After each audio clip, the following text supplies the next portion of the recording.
This is the dining room of the Stephenson house. The house has been restored back to the 1820 look of the house as best as we can find.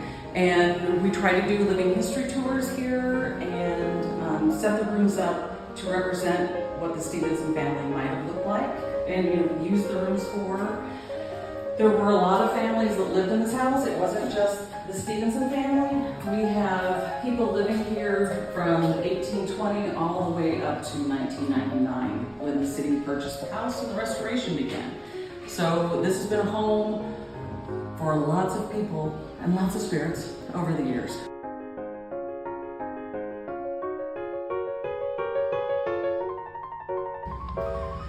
Now we're in the parlor. This would have been the social hub of the house when the Stephensons were living here. So the family would have spent quite a bit of time in this room.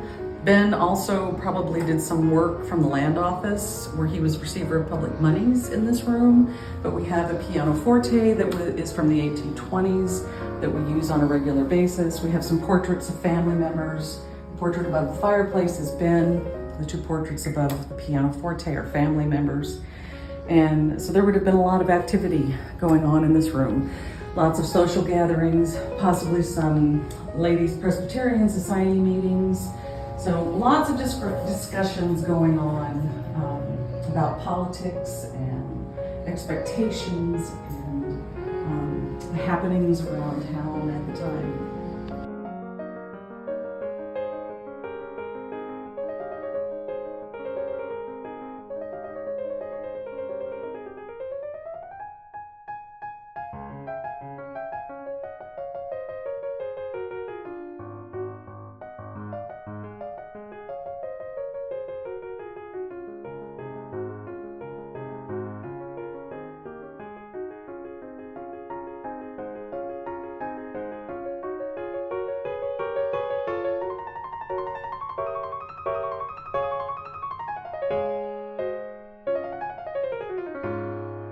Now we're in the children's bedroom. The Stephensons, when they lived here, there were 4 children, but only 3 of them actually lived in the house. So this is the space that they would have shared. And people over the years have told us they've felt a lot of activity in this room as far as spirits go. But it would have been a bedroom for just about any of the families that lived here. And so we have it set up to kind of give you an idea of what it might have looked like when the Stephensons were living here and how wealthy they were, because we have 3 beds in this room, actually. One is hidden underneath our low poster bed here. And so there was ample space for 3 children in a room this size at the time. And this would have been typical for one family. You had had a log cabin or a small brick structure, and it would have easily fit in one room of this house. So that's what most people in Edwardsville were living in at the time. This would have been one of those houses that when you drove by, you would have been very impressed. It would have been rather grand.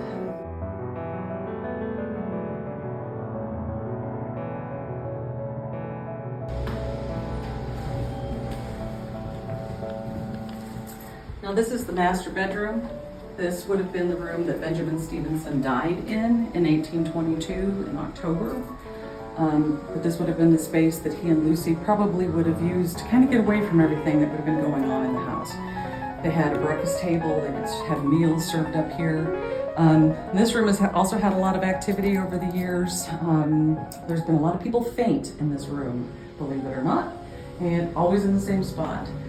But again, it's been put back to as close as we can make it as to when the Stephensons were living here. So it was quite a comfortable space.